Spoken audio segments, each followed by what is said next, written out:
today I'm joined by author, businessman, and most importantly of all, a very close friend of the Institute of Economic Affairs, Neil Monnery. Neil was educated at the University of Oxford and Harvard Business School. He worked for 20 years at the Boston Consulting Group as a director and senior vice president, before that having spent 10 years at W.H. Smith as group strategy director and chairman of Smith's News. He's the author of several books, including Safe as Houses, a historical analysis of property prices, Architecture of Prosperity, Sir John Cowperthwaite and the Making of Hong Kong, and A Tale of Two Economies, Hong Kong, Cuba, and the Two Men Who Shaped Them. Neil's main research area is about how economic history can inform us and help us combat many of the issues that we face. And today we'll be discussing the rise of Hong Kong, what policies and individuals made that island rich, and what lessons we can actually learn from that in the UK over the long term, but specifically when we come out of the present economic lockdown. So Neil, thank you very much indeed for joining us. It's a pleasure to have you as always. Thank you very much. So I want to start with your latest book. Late last year, you released your book, A Tale of Two Economies, Hong Kong, Cuba, and the Two Men Who Shaped Them. Tell us a little about those two economies, their two stories, and the two leading men in your narrative. Well, I'd written this book on Hong Kong, which looked very much at its, as you said, at its post-war economic growth and the huge success it has had, and the role that John Cowperthwaite played as financial secretary, which we'll talk about no doubt a bit more in a moment. But I was in Cuba and I realized that at pretty much the same time that John Cowperthwaite was under pressure to turn Hong Kong into a mixed economy with much higher level of state involvement, Cuba also was having a decision about how to take their economy forward. Batista had been overthrown by Castro, and in the very late 1950s, very early 1960s, he delegated off to Che Guevara, interestingly enough, who most people think of as a guerrilla fighter, but in fact ran the National Bank, was the economic minister for industry, ran the agricultural economic program of redistribution. And Che Guevara was put in charge of trying to find the best route forward to bring prosperity to Cuba. So the setup essentially is that these two very important figures in around 1960 had a choice. One chose laissez-faire, capitalism, economic freedom. The other chose planning, state control, state ownership, and ended up with very different results. And the reason I've picked these two is I think they both had in some ways very similar intentions. They wanted to bring good policies to bear so that they would improve the lot of their people. It's just one worked a hell of a lot better than the other. The other key point really is that because in fact neither is a proper democracy in a way, they've stuck with those economic policies for 60 years. So we have this enormously long, stable period of economic policy and the results that it delivers. So can you tell us a bit about those results? I mean, I think a good bunch of the IEA audience will sort of assume Hong Kong's been a great success, Cuba a socialist disaster, but what were the results? I mean, what numbers or figures can be attached to these two different stories, these two different experiments? Well, in 1960, just as Cowperthwaite was becoming financial secretary and Che Guevara was becoming Minister of Industry and so on, Cuba and Hong Kong had approximately the same GDP per capita, about $4,500 per person in today's money. Hong Kong is now 14 times richer than that over the 70-year period till today, and Cuba is twice as rich. It probably isn't even twice as rich because actually quite a lot of that is remittances from Cubans who settled in America. Around 2 million Cubans left Cuba to go to America, and they remit money back into the economy. You know, it's about a sevenfold or more difference in relative prosperity increase over that period. If you live in Hong Kong, you are now amongst the richest people in the world, roughly the same income per capita purchasing power parity as the US or Switzerland. and materially richer than Britain, it's important to note, so about 40% richer than the British GDP per capita. And you've obviously, I'll come specifically to Cowperthwaite in a minute, you've obviously studied Hong Kong and its colossal economic success in some depth, but I'm intrigued, do you have any theories as to why Cuba and Che Guevara seem to be icons, heroes to very, very many people, and Cowperthwaite is barely known? Certainly, you know, I've seen, you know, on university you campuses. And I are probably the only two who know about it. University Not campuses quite. across the globe, you'll see sort of that famous iconic image of Che Guevara, albeit more in kind of combat fatigues rather than running a national bank. Cuba solidarity campaigns are part and parcel of sort of left-wing politics. But the numbers you've just given, it should be the other way around, shouldn't it? I mean, there should be, students should be wearing T-shirts with a picture of John Cowperthwaite on the front. Why, given those stunning statistics of the sort of 7-fold improvement that you get in Hong Kong compared to Cuba, why have these sort of obvious lessons of economic history apparently not been learned or have not become embedded in our culture in some way? Mm-hmm. Well, I think that's a terribly important question, really. What you've got to remember in Cuba is that the Castro and Guevara administration, if you like, followed a crony capitalist period under Batista, and the people, the mass of the people had not benefited at all very much under that period of crony capitalism. Therefore, as people try and look at a way out of that, they went with a group that was trying to overthrow that government. In fact, at the beginning, Castro was very clear that he was not a communist.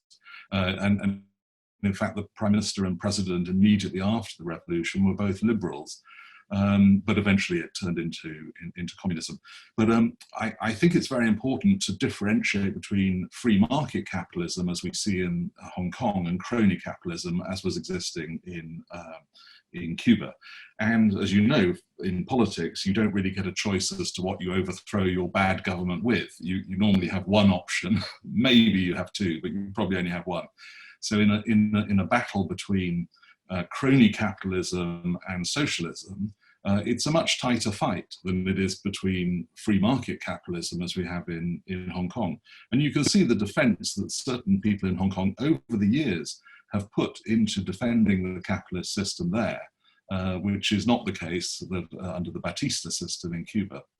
The other thing I think is terribly critical is the time horizon. If you only have a 1 or a 2% difference in growth rate, it doesn't feel that much this year. But the reason Hong Kong is massively wealthier is because it's had a 1 or 2% difference for 70 years.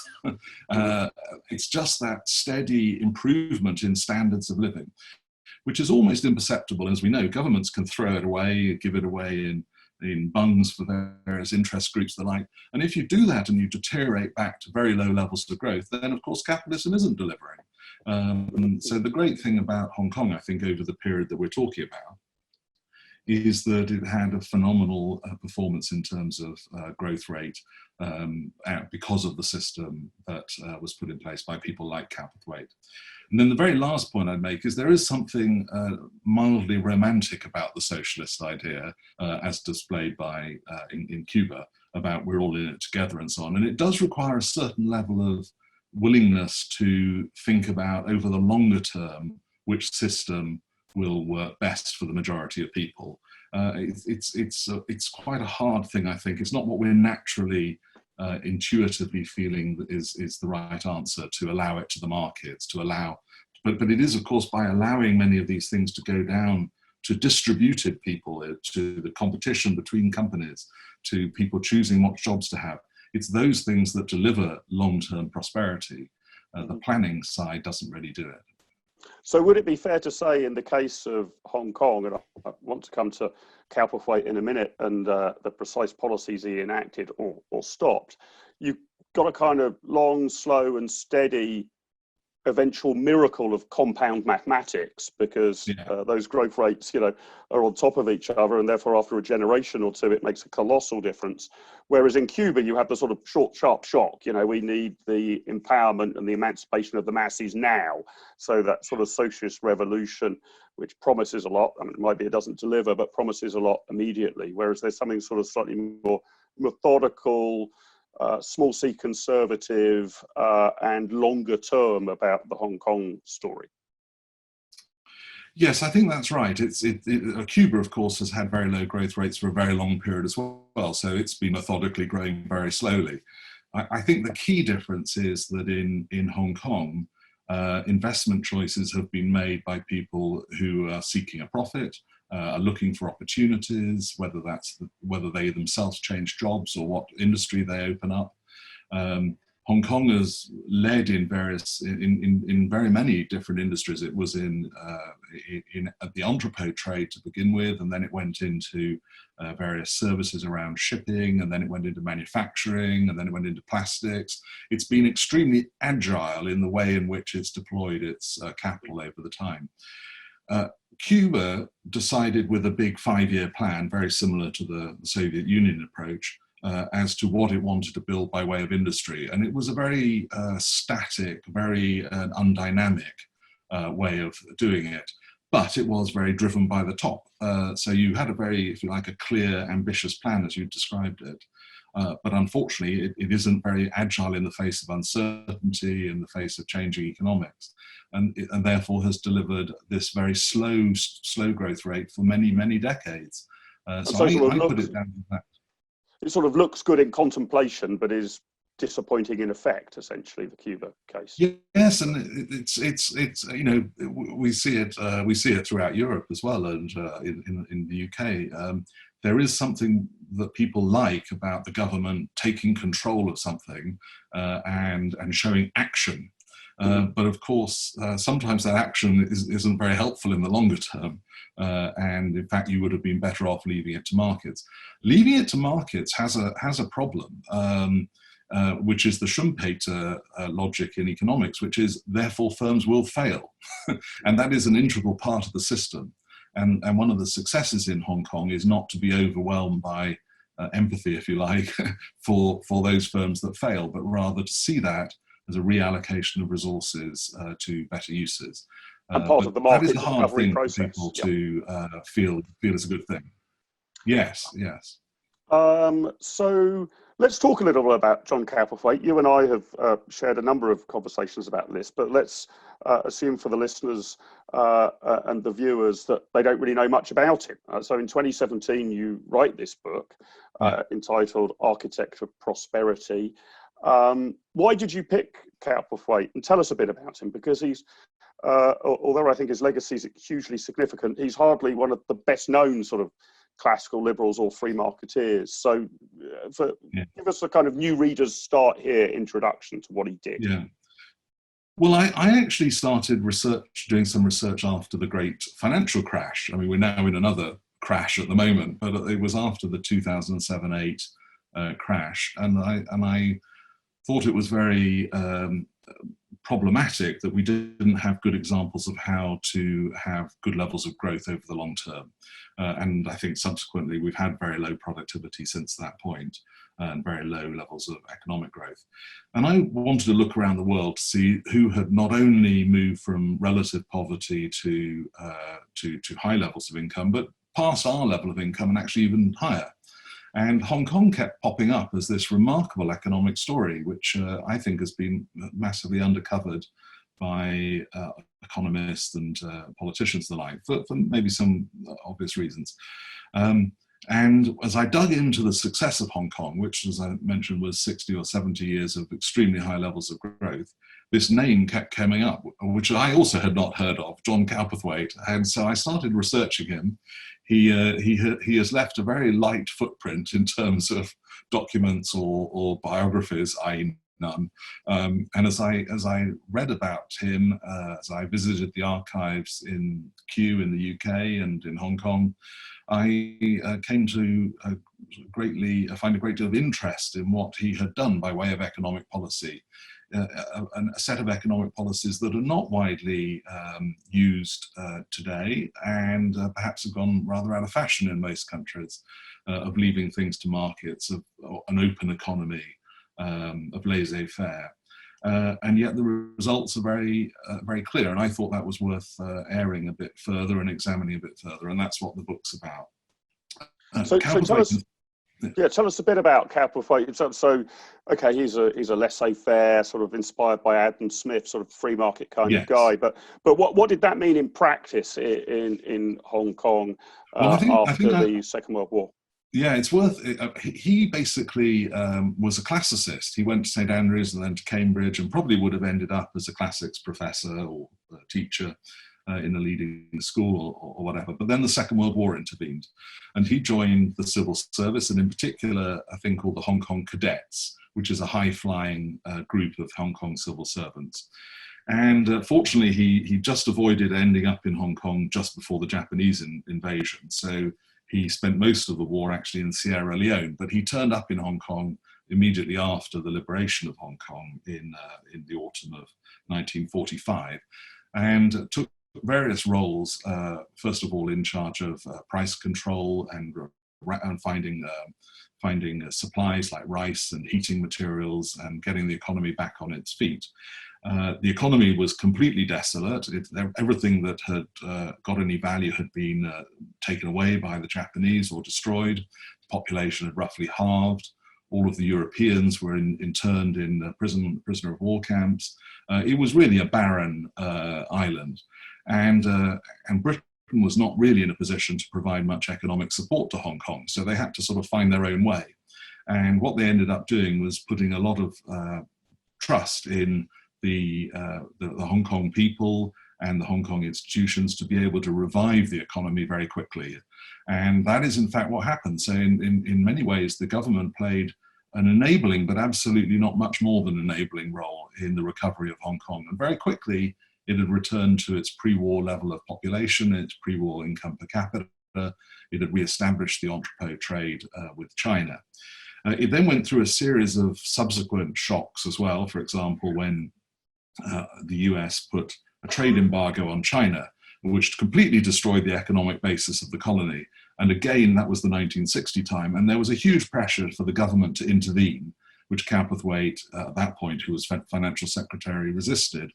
Again, leaving it to individuals, to companies and to markets in order to bring prosperity. And at least in the case of Hong Kong, that is what has happened. So he was a British civil servant. He was not an ideologue. He wasn't an economic proponent or whatever. He was simply interested in trying to pursue the best economic policies for Hong Kong. There's quite a degree of immigration from China at that point, China going communist, great flows coming in. He needed to ensure that there was enough work, and he left it to the markets largely to achieve that, but not from an purely ideological basis. It was from the perspective of what it was that pragmatically worked. And as a British civil servant, surrounded by other British civil servants in the governor and the colonial secretary and so on, I mean, they were trying to find a route forward for the responsibilities that they had. So in practical terms, did that mean that, I guess I've got two questions here. Did that mean that Cowperthwaite's approach was not really to roll out policies or programs, but simply to resist them, to sort of say, stop, don't do this, don't do that, that it's a kind of Mr. No approach, just to sort of stop the bad things rather than having a whole bucket load of weird, wacky and wonderful manifesto ideas. And what did that say about, what lessons can we learn from that? I mean, was it just a one-off? Why aren't there more people like him? What was required in order to achieve that? What was the secret of his sort of self-denying ordinance, if you will? Well, I think in your first point, you're absolutely right. It was an issue of, in the whole, ruling out interventions. His successor, Sir Philip Haddon Cave, he called it positive non-interventionism, and described that as essentially taking the view that it's normally futile to intervene in an economy to change the growth rate of that economy, however attractive that should look at the moment, however intriguing as a government or whatever. So, but it is important positive non-interventionism, which he described as being the case where your ingoing assumption should be that you shouldn't intervene, but there will be occasions where you should, because of market failure, because of desperate need, whatever it is. So it was simply a stance. And certainly Cowperthwaite would turn up at the office very early in the morning and stay very late. And he said to someone, I have to do that. It's the only way I can ensure that stuff doesn't happen. If I went off early or came in late, somebody would have agreed to some initiative or proposal, and I have to be there to ensure they don't. So I think it is an unusual philosophy. Now, it's a difficult philosophy in a democracy, I think. So one of the things that helped Cowperthwaite very much was that he, in a sense, didn't have to be re-elected. And therefore he could stick to his guns, to his principles, in a way that is probably very difficult in a democratic system. That said, there are, I think, interesting examples, and my current favourite would be Switzerland, which I think has a structure of high levels of democracy and development, alongside an ability to keep spending through the referenda and the canton system under control, but with huge public support to do that. So I do think it's very difficult. We can't simply pick up the Hong Kong system and use it elsewhere. It needs to be adapted to the right situation.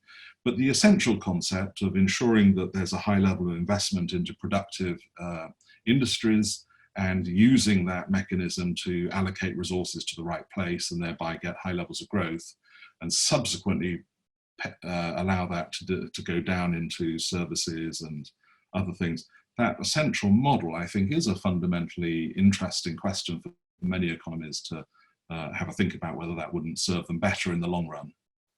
And you've done a great public service, Neil, if I may say so, by your books and bringing him to public attention. But I'm still fascinated as to your explanation as to sort of why he isn't more of a hero for liberals or an icon. I mean, people might talk in sort of shorthand terms when people talk about free markets, about Thatcherism or Reaganomics or some such like. I don't think I've ever heard the term Cowperthwaitism. I mean, I might just think it's a bit of a mouthful, but I mean, almost, I guess I'm asking is, why have your endeavours in writing these books been necessary? It seems to me absolutely astonishing that he isn't a celebrated individual. I mean, we're probably looking at the greatest economic growth rates on planet Earth, thanks to his policies under that particular period of time, there or thereabouts.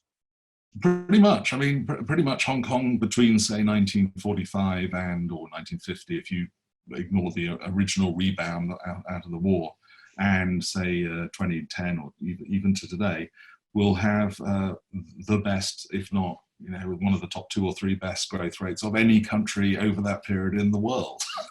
So it is remarkable that we don't pay more attention.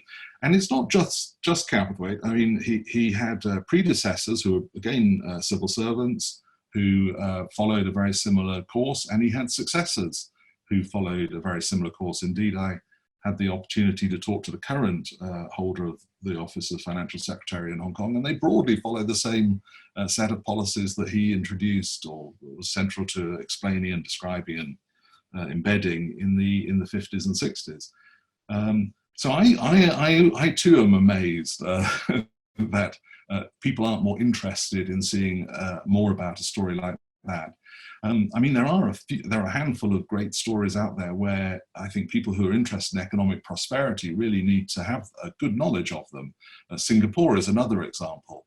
I mean, Singapore is, people talk about the high levels of planning, but they ignore the fact that the government in Singapore is well below half the size of the British government in terms of a share of the economy. And of course, there's Taiwan, and there are many others. But I think what intrigues me particularly about Hong Kong, and Singapore actually would be much the same, is that they have kept this up for a very long period. And it has taken them not just from a third of our living standards to a half or something, they have surpassed us. And therefore we know it's not just simply getting up to the growth boundary, if you like. It's not just catch up. It's not just catch up. We need to catch up with them. We need to understand that. And therefore, it would, I would have thought, serve people well to understand those models carefully. It's the same on the flip side, on the Cuba type side. I think, there were roughly 45 or so centrally planned communist economies in 1960. There are now 2, Cuba and North Korea. That's all that's left. We need to understand, and I know the IEA has done much on this, why is it that central planning of the economy is such a disaster to prosperity for the people of those economies? Mm-hmm. There's no statistical doubt about it, yep. But an understanding about what it is we need to avoid if we are interested in the prosperity of people throughout our economy and our country, that would seem to me to be absolutely central.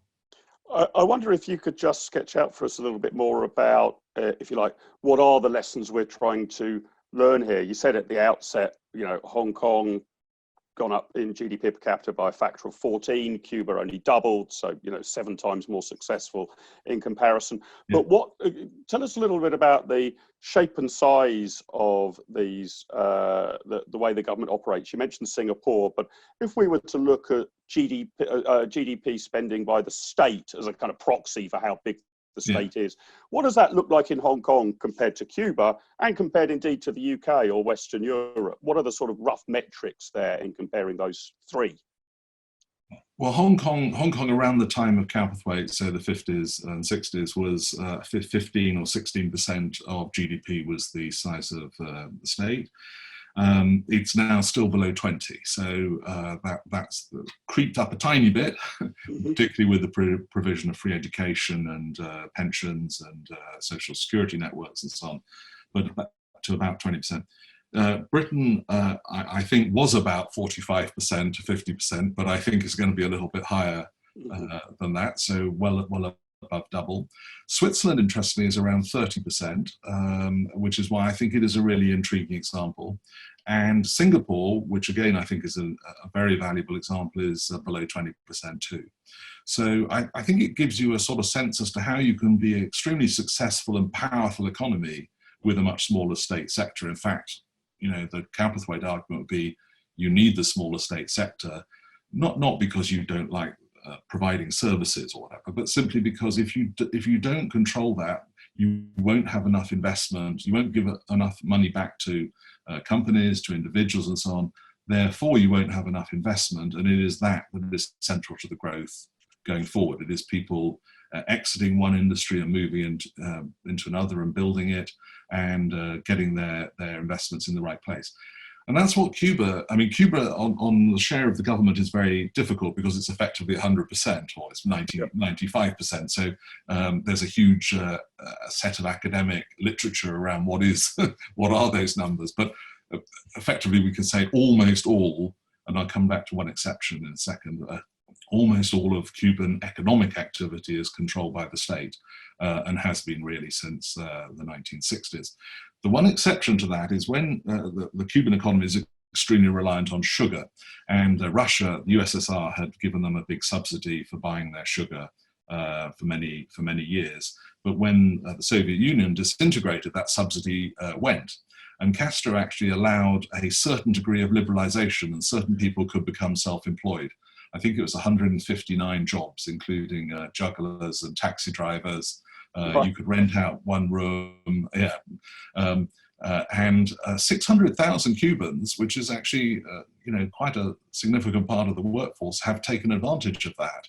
And if you go to Cuba, you find very entrepreneurial taxi drivers, restaurants now, and so on. But it is very much controlled, and it's a clear problem for the state in terms of trying to how do they manage that. They have a desperate need to try and control and manage it. But it is interesting. There's a little flourishing sector there. The other one I think people need to reflect on, which I certainly hadn't fully realized, and I think is extremely interesting, is China. China effectively has become a market economy in a very large part of its economic sphere, whilst not in any way liberalizing its political system. And therefore, in fact, in many ways, China, the success bit of China is largely through the power of markets. And many people would argue that actually it is because the Chinese leadership saw the success of Hong Kong and Singapore that they felt more comfortable in liberalising after the Mao period, where there had been a series of economic disasters and famines even, that they felt more comfortable or saw the need. I mean, it was obviously highly contentious, saw the need to free up the markets there. That's really interesting. Now, what I'm interested in teasing out of you are to what extent can we in the UK or the Western world or Western Europe learn these lessons? I mean, you've mentioned in your remarks that you think that Hong Kong not being a democracy was a potentially helpful element of this, that if you're a traditional Western democracy, you're under much more pressure to act now or to spend this now or to get a headline tomorrow. So Cowperthwaite had, if you like, the ability to think more long term perhaps than Western politicians. But you also see, I mean, I was looking up Hong Kong in the Fraser Institute's Index of Freedom, and I think virtually every year it comes out number one. I think 1 year since 1970 it didn't top the charts. But if you look at social freedoms, well, not such a stunning success. I mean, somewhere in 20th, 30th place, somewhere around there. Yeah. So is it really possible to sort of cut and paste the Hong Kong experiment onto the United Kingdom? Or do you require a kind of only a pseudo-democracy in order to be able to do that? Do we actually have to learn more from the Swiss than we can learn from Cowperthwaite? Well, I totally agree that I think there are elements of the Hong Kong system that wouldn't fit, and we wouldn't want to fit. So, or wouldn't want to engage with. But I think that what Hong Kong provides is, if you like, a limit example, or example of where the limits come on in trying to create high levels of prosperity over the long run. You then have to move away from that, I think, to sort of say, well, this bit of social freedom or whatever, I'm not willing to give up, and therefore I'm willing to take the trade-off of a lower level of economic growth in order to have that. And that, of course, is entirely to be celebrated, and it's the right thing, which is one of the reasons I quite like Switzerland, because I don't think anyone's going to argue the Swiss have got a backward approach to many of the provision of healthcare or provision of education and so on, the key functions of the state. Nor I think Singapore, which is a democracy. So I think it's not as simple as saying you can't do it if you're a democracy. I think the difficulty is getting consent and creating a consensus that it is in the long-term interests of future generations, our children, our children's children, to have a higher level of economic growth, and that does require certain constraints on policy today. If you don't have the consent and consensus around that, then I think it is very hard. I can't remember the exact number, but I put in the book on Cuba and Hong Kong the number of lobbyists that exist in Brussels and in Washington. Now, obviously, they exist for the reason that they believe they can earn a high return on lobbying politicians, otherwise they wouldn't exist. So, we shouldn't pretend we've got some amazing system at the moment that is only working for the long-term future of everyone in the country. We have elements of crony capitalism in all of the major Western economies, and the issue is do we want to improve the power of markets? Do we want to push forward the open economy? Do we want to allow people freedom to move their investments and their jobs around as appropriate? Do we want to not bail out every firm that's not doing well? Do we want to sort of not create a champions plan, which has never worked? So I think there's a set of things, and it'll be difficult because it's in a way much easier to accept the lobbyist view, accept the media's view, and to intervene. But I do think that can be at the cost of long-term prosperity. So I think I'm going to finish by asking you, and you've already said some of the difficulties in making comparisons, and I'm now going to make an inappropriate comparison to compare the world exiting the coronavirus to the world exiting the Second World War. I mean, they're not really on the same scale or the same thing at all. But at least there's a similarity in terms of the immediate economic picture is going to be bleak, right? Government spending will be very high as a proportion of GDP in the UK this year. There will be a lot of stress in the private sector, and all of those pressures you've just mentioned. We can't let this business go to the wall or that business go to the wall. Let's try and preserve things as they are. If you could channel the spirit of John Cowperthwaite to advise the present UK government as we begin to turn our attention to exiting from lockdown, let's hope in a few weeks' time rather than a few months' time, facing very substantial budget deficit, very high levels of government spending, a strictly regulated economy, probably a lot of pressure for economic nationalism rather than free trade as a consequence of this. All of those sort of pressures, that would have been on Cowperthwaite are likely to be similar in some size, shape or form to those that will face the British government. Could you do a little to sort of forward wind, perhaps, 3, 4, 6 or 8 weeks?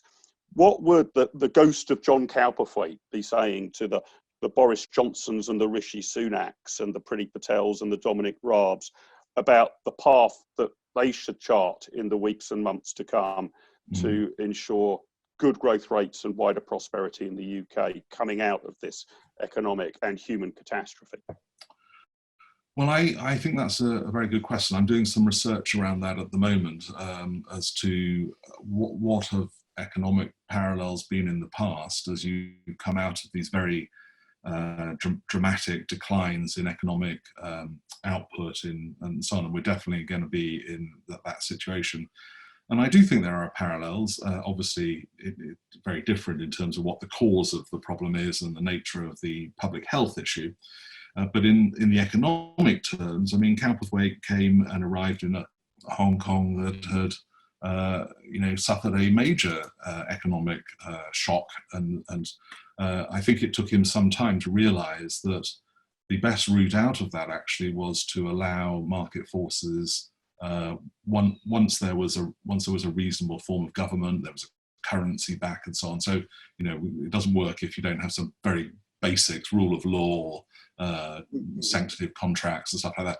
But once you've got that in place, that it is the entrepreneurial drive and spirit that actually gets you to the better allocation of resources and the higher growth rates, which then cascade back into higher wages and better provision of public services. Now, I think that the great problem is that if you go through a shock like we're going through at the moment with coronavirus, there is a great temptation to say, well, what we need is more state intervention. What we need is greater regulation. You may even argue that the state has showed some level of effectiveness in doing that, although that is clearly going to be a highly debated point on how effective or not the government was in different spheres of activity. But I think you're right, there's a great problem. We've been through that quite recently with the great financial crash, where we've sort of said, well, we can't allow the banks to fail, so we need to intervene, and we've got to support the clients of the banks and hedge fund managers and so on. Now we've just done it again with a whole new set. So there's a real problem, which is we someone's going to come along, or there's going to be another crisis, and they're going to say, well, why don't you bail me out too? Because you bailed everyone else out. So there's huge problems, and I think, and you can absolutely see why the government intervened as it did in the policies to date. I think what I would advise is it's very important to say what was done in an emergency situation in order to deal with emergency problems is not necessarily the right model for how we create long-term prosperity. And in order to create long-term prosperity, indeed, we may need to go to a completely different model, much more around free markets and open economies, greater specialization, and the like. And that will be very hard to, you have to be quite brave, I think, to do that. If you take the period after the Second World War, Britain had a choice, really, and it made a very bad choice. It made a choice to nationalize, to use very limited resources on nationalizing industries, on putting in place some very valid forms of social security and the like, but also some stuff that didn't really work.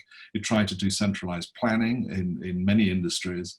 And Britain, if you may remember, you won't remember, but as you may recall from the books, had huge economic problems with devaluations, inability to raise capital for investment. It was starved out of markets for a very long time, depressing the growth rate. Even rationing in Britain didn't stop till the 1950s, Sure. so way after, say, somewhere like Hong Kong. So I think the great decision that's going to exist after we're through the public health crisis is that key one of what is the right route to economic prosperity for the society as a whole. And if we could get our leaders to focus in on that and then try and get consensus and consent on the path that involves, that would, I think, be fantastic. Neil, thank you so much for joining us for this IEA podcast. Thank you also for your kind of personal crusade to bring John Cowperthwaite to public attention. It seems to me not and before Che Guevara. time and much later. And Che Guevara. Well, he was already in public attention.